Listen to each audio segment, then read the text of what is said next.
तो दोस्तों आज की ब्रज यात्रा में आपको लेकर चलते हैं नंदगांव में, जहां पर है एक बहुत ही प्रसिद्ध स्थल जिसका नाम है वृंदा कुंड।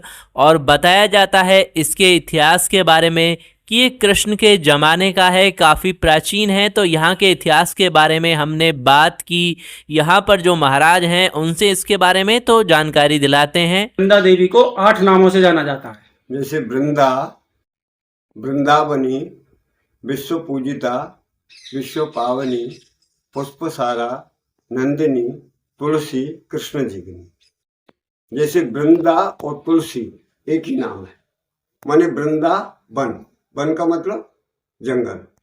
तो आज जो वृंदावन है वो जब भगवान श्री कृष्ण ये ब्रजभूमि पे आए तो वो पूरा वृंदावन तुलसी का वन था, इसलिए उसका नाम पड़ा वृंदावन। वृंदावन और जहाँ बैठे ये है वृंदा देवी का घर। वृंदा देवी इधर रहती थी। ऐसा ग्रंथ में लिखा है कि नंदगांव से पश्चिम दिशा में 1.5 मील दूर श्री वृंदा देवी विराजती है।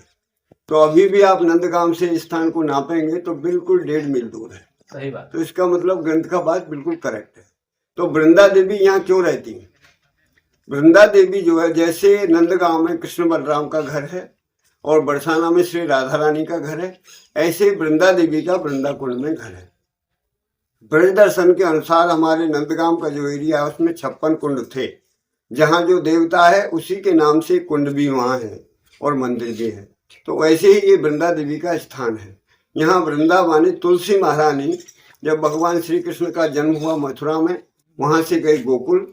फिर गोकुल में जब कंस के द्वारा उत्पात होने लगा, पूतना तृणावर सक्टासुर सब कंस के भेजे हुए राक्षस आने लगी, तो हमारे नंद महाराज और समस्त ब्रजवासियों को मेंटली चिंता हो गई कि किसी भी दिन ये दुष्ट कंस हमारे बच्चों को मार डालेगा। इसलिए ब्रजवासियों ने कहा भाई गोकुल छोड़ो, गोकुल छोड़ो। लेकिन गोकुल छोड़ के जाएंगे कहाँ? राजा से तो हम नहीं बच सकते ना, तो राक्षस था कंस। तो नंद महाराज ने यही अपने ही नाम से इस पहाड़ी पर, क्योंकि सांडिल ऋषि का श्राप था, जो नंदीश्वर पहाड़ी है ना, ये ब्रज में 3 ही पर्वत हैं और ये तीनों पर्वत तीनों देवता हैं, ऐसा शास्त्र में लिखा है।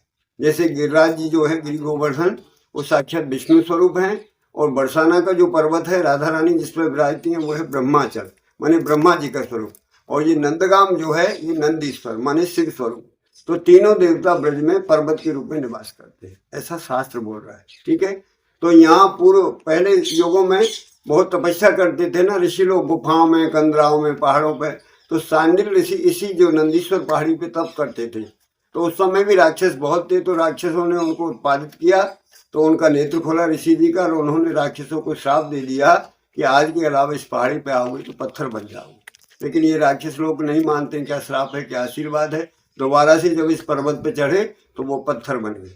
तो आज भी वो टूटे फूटे हाउ बुलाओ आज भी पड़े हुए हैं, तो वो यशोदा कुंड के पास।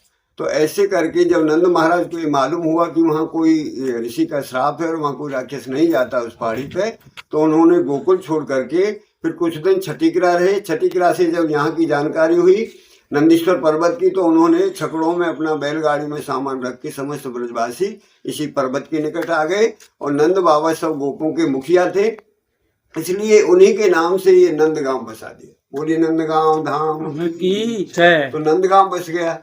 तो वृंदा देवी हमारे ब्रज में ऐसी मान्यता है कि आज भी 24 घंटे में राधा कृष्ण की लीला प्रत्यक्ष रूप से ब्रज में होती है और होती रहेंगी। कोई भी युग हो, सतयुग, द्वापर, त्रेता, कली कोई भी हो, हमारी राधा श्याम सुंदर सदैव कुंजों में विहार करते हैं, क्योंकि कृष्ण का नाम है कुंज बिहारी और कुंजों में विहार करने से उनका नाम पड़ा है कुंज बिहारी। तो वो कुंज कौन बनाती है? श्री वृंदा। जैसे ब्रज की मालकिन है श्री राधा रानी, उनका नाम ब्रजेश्वरी नहीं, तो उनको पूरे ब्रज का रानी बना दिया। तो हमारी जो राधा रानी है उनका जो हृदय कमल है वो मक्खन से भी कोमल है। तो उन्होंने अपना अधिकार जो है श्री वृंदा देवी को दे दिया।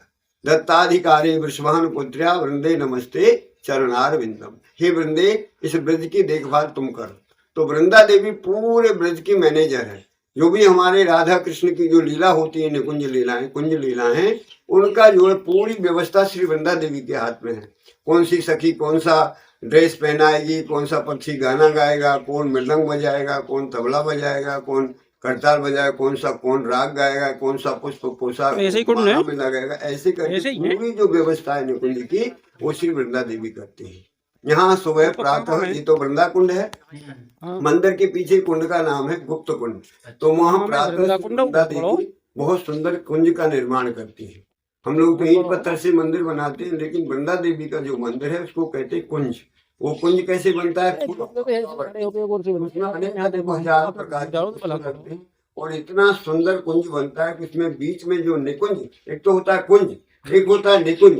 तो निकुंज में केवल राधा कृष्ण का ही प्रवेश है, उसमें और कोई व्यक्ति नहीं जाएगा। फिर उसके बाद राधा कृष्ण के बाद जो बीच में कमल है, कमल का जो कमल गट्ठा होता है उसमें श्री राधा कृष्ण विराजित होते हैं। फिर उसके बाद जो अष्टदल है, अष्ट जो पंखड़ियां हैं कमल की, उसमें ललिता, विशाखा, चित्रा, तुंगिजा, सुदेवी, रंगदेवी, चंपकलता, इंदुलेखा, ये 8 जो है मुख्य गोपियां हैं। ब्रज में 8 सखा और 8 सखी ये मुख्य हैं। वैसे तो लाखों करोड़ों गोपियां हैं ब्रज में, लेकिन 8 सखी मुख्य हैं, क्योंकि ये अहरनिश राधा कृष्ण की सेवा में रहती हैं, 24 घंटे राधा कृष्ण की सेवा में रहती हैं, इसलिए ये 8 सखी मुख्य हैं। फिर इन 8 सखियों के बाद मंजरियां होती हैं, उनकी संख्या हजारों में है। फिर मंजरियों के बाद उपमंजरियां सहस्त्र लाखों करोड़ों गोपियां आकर के यहाँ जो वृंदाकुंड में अपनी अपनी सेवा स्वीकार करती है। तो ये लीला 7 बजे से सुबह 8:30 बजे तक, माने 1.5 घंटे का लीला यहाँ वृंदाकुंड गुप्त कुंड में राधा कृष्ण का रहस्य मिलन बोलते तांत्रिक ग्रंथों में इसका नाम है रहस्य मिलन, निकुंज मिलन। तो यहाँ करके राधा श्याम सुंदर का निकुंज लीला होता है, निकुंज मिलन होता है। वृंदा देवी उनको बहुत सुंदर सुंदर 56 भोग लगाती हैं। और इसके बाद कृष्ण जो है गाय चराने के लिए, क्योंकि उनका मुख्य बिजनेस था, फिर जो है 12 बजे दिन का जो मध्याह्न होता है वो फिर दिन के 12 बजे राधा कुंड में मिलन होता है। दूसरा जो मिलन है, पहला मिलन यहाँ वृंदा कुंड गुप्त कुंड में, दूसरा होता है राधा कुंड में, और तीसरा मिलन होता है राधा गोविंद मंदिर है वृंदावन में, वो संध्या के समय। ये 3 मिलन होते हैं मुख्यतः। फिर रात्रि का होता है सेवा कुंज में, निधि वन में, और फिर भंडीर वन में, यमुना के उस पार है ना भंडीर वन, ये 6 हो गया। 7वां मिलन होता है आपका काम्य वन में, राजस्थान में पड़ता है, उसको कामा कामा बोलते हैं अभी, ऐसे संस्कृत में उसका नाम है काम्य वन, वो भी आदि वृंदावन है। वहाँ जो है विमल कुंड के ऊपर एक मंदिर है, वहाँ योग माने जहाँ 2 मिलते हैं उसको कहते हैं योग, और 2 कौन मिलते हैं? राधा और कृष्ण।